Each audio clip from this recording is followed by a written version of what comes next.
Salam keluarga Malaysia kepada penonton yang sedang beristirahat bersama keluarga tersayang. Bertemu kembali dalam program Lensa Global yang akan membawakan anda perkembangan semasa dan terkini yang berlaku di seluruh pelosok dunia.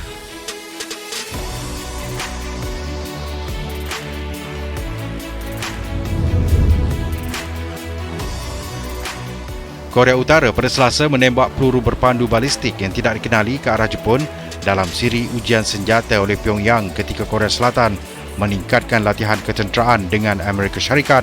Sehubungan itu, Jepun mengeluarkan amaran pada pukul 7.29 pagi waktu tempatan, termasuk menggesa penduduknya untuk berpindah ke tempat selamat selepas Korea Utara melancarkan peluru berpandu tidak dikenali.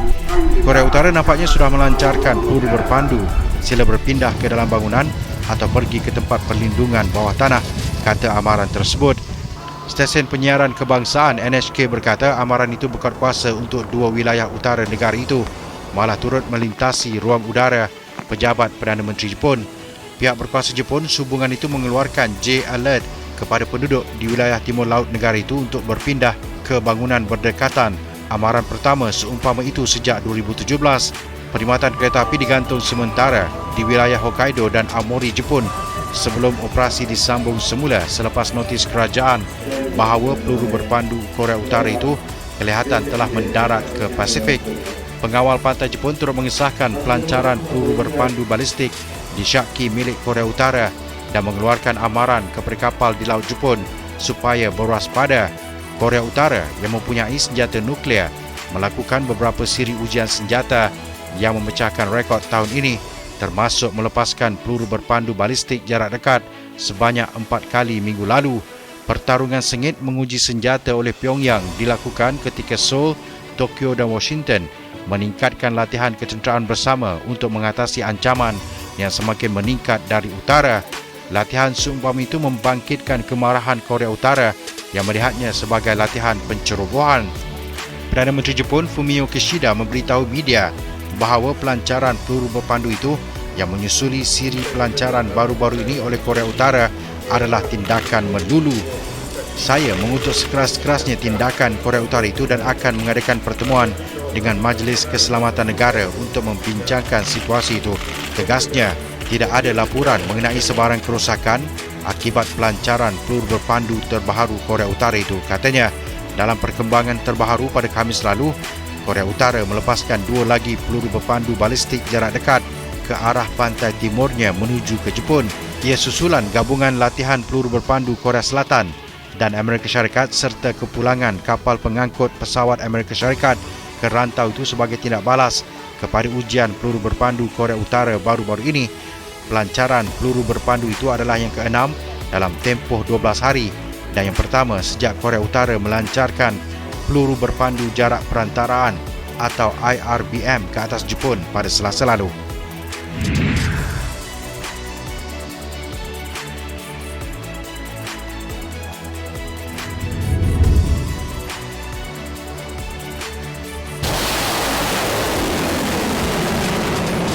Korea Selatan dan Amerika Syarikat pada Rabu menjalankan latihan ketenteraan sebagai tindak balas terhadap tindakan Korea Utara melancarkan peluru berpandu balistik merentasi Jepun. Washington mengutuk tindakan Pyongyang dengan Majlis Keselamatan Nasional. White House menyifatkan ujian peluru berpandu jarak jauh Korea Utara itu sebagai berbahaya dan cuai. Sebagai tindak balas, kata Ketua Terus Bersama Korea Selatan, hari ini tentera Korea Selatan dan Amerika Syarikat melancarkan beberapa peluru berpandu secara serentak ke laut selain melaksanakan latihan pengeboman menggunakan jet pejuang di Laut Kuning. Bagaimanapun, kedua-dua pihak tentera kemudian mengesahkan secara berasingan bahawa salah satu peluru berpandu Korea Selatan, Yunmo-2, berdepan masalah selepas dilancarkan dan terhempas, namun tiada pihak yang cedera. Tentera Korea Selatan kemudian memohon maaf kerana menyebabkan orang ramai bimbang berhubung kegagalan pelancaran peluru berpandu berkenaan dan mengesahkan kepala peledak Yunmo-2 tidak meletup. Tentera Amerika Syarikat dan sekutunya meningkatkan tindakan mempamerkan kuasa ketika ini dengan Presiden Amerika Syarikat Joe Biden dan Perdana Menteri Jepun Fumio Kishida mengutuk sekeras-kerasnya ujian senjata Korea Utara. Sementara itu, Kesatuan Eropah atau EU menyifatkan ujian itu sebagai cuai dan tindakan provokatif secara sengaja. Setiausaha Agung Pertubuhan Bangsa-Bangsa Bersatu PBB Antonio Guterres pula menyelar pelancaran ujian peluru berpandu itu dan menegaskan ia melanggar resolusi Majlis Keselamatan PBB.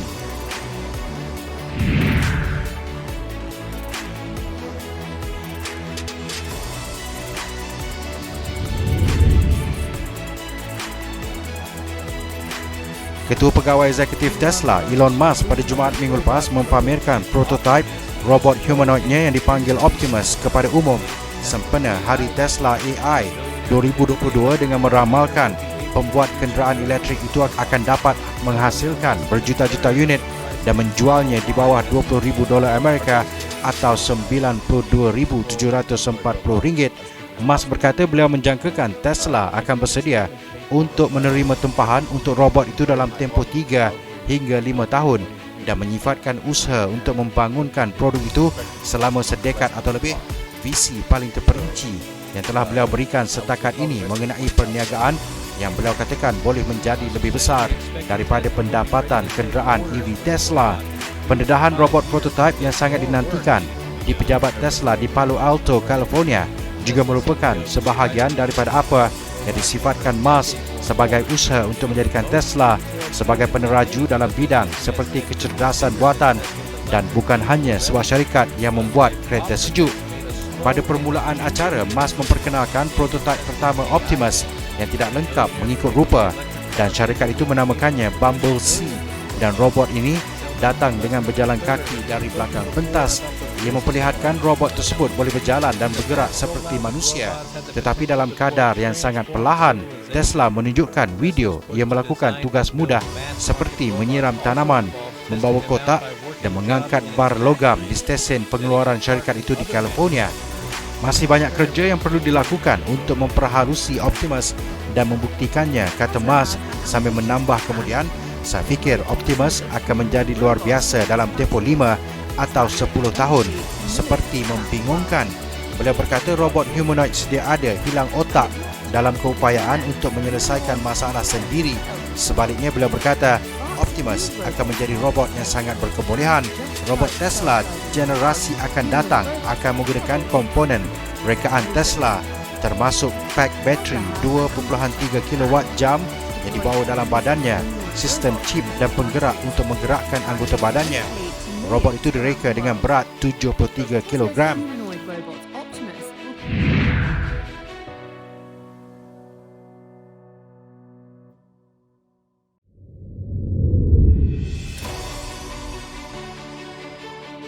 Rakaman menakjubkan drone Sinward menunjukkan Basilica System, kemudahan penyimpanan air purba terbesar di Istanbul yang dibina oleh Empire Byzantine pada abad ke-6, kira-kira 3 bulan selepas ia dibuka semula kepada pelawat selepas pengubahsuaian selama 5 tahun. Sebagai sebahagian daripada usaha pemulihan batang keluli yang didirikan di dalam Basilica System, salah satu daripada ratusan yang terletak di bawah bandar, dan pertunjukan cahaya dipasang untuk menyerlahkan sudut tersembunyi di dalam ruang bawah tanah. Ia dibuka kepada pelawat pada akhir Julai lalu, menarik ribuan pelancong yang beratur barisan panjang di tengah-tengah kawasan bersejarah Istanbul.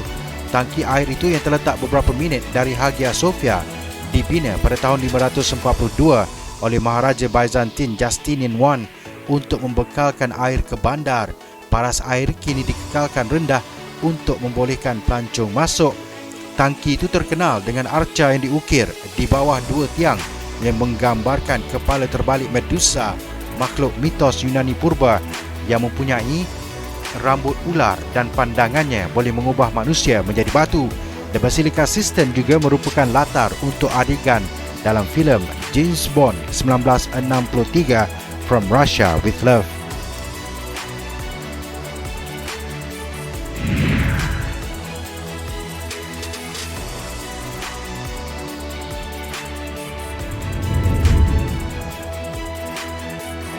Hasrat 25 individu yang ingin meraihkan majlis perkahwinan tidak kesampaian apabila mereka maut selepas bas yang dinaiki terbabas sebelum jatuh ke dalam gaung di Uttarakhand, utara India pada Selasa malam.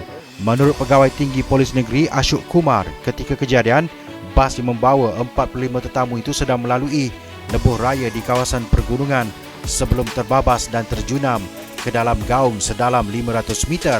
Daripada jumlah penumpang bas itu, 20 daripadanya berjaya diselamatkan, katanya kepada media. Sementara itu, Perdana Menteri India Narendra Modi berkata kerajaan akan memberi bantuan kepada semua mangsa yang terselamat. Saya turut berduka bersama semua keluarga mangsa ketika tempoh sedih ini, katanya di Twitter. Uttarakhand yang sering menjadi nahas maut jalan raya sering dikunjungi orang ramai yang ingin melawat tapak peninggalan agama. Jun lalu, lebih 20 turut maut apabila bas dinaiki mereka terjunam ke dalam gaung ketika dalam perjalanan ke kuil Hindu Yamuna di ibu negeri Dehradun. Menurut laporan Bank Dunia, India menyumbang sebanyak 11% jumlah kematian akibat kemalangan jalan raya di dunia. Laporan sama turut menganggarkan kira-kira 150,000 kematian akibat kemalangan kereta di India berlaku setiap tahun atau seorang bagi setiap 4 minit.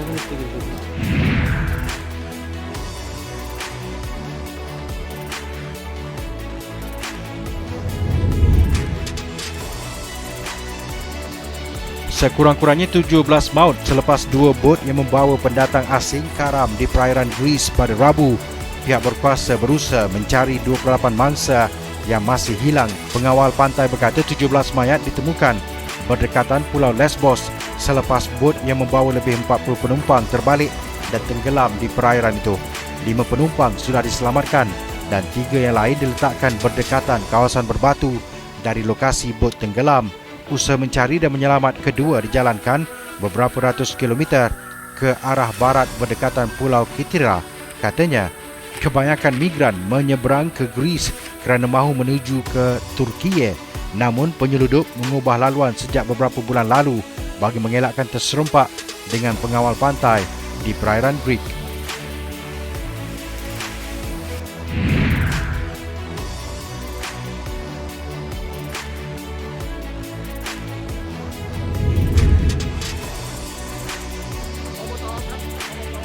Sekurang-kurangnya 34 orang termasuk kanak-kanak maut dalam serangan membabitkan seorang bekas pegawai polis bersenjatakan senapang patah dan pisau di sebuah pusat jagaan kanak-kanak di timur laut Thailand pada Khamis. Penyerang terbabit kemudian dilapor membunuh diri, kata polis. Katanya penyerang terbabit melepaskan tembakan ke arah pusat jagaan kanak-kanak di wilayah Nong Bua Lampu kira-kira 12.30 tengah hari sebelum melarikan diri dengan menaiki kenderaan. Kolonel Polis Jakapat Vijitraitaya mengenal pasti lelaki bersenjata itu sebagai Panya Kamrap, seorang Lieutenant Colonel Polis yang didakwa dipecat kerana menggunakan dadah tahun lalu. Jakapat berkata seramai 23 kanak-kanak yang maut itu berusia antara 2 hingga 3 tahun.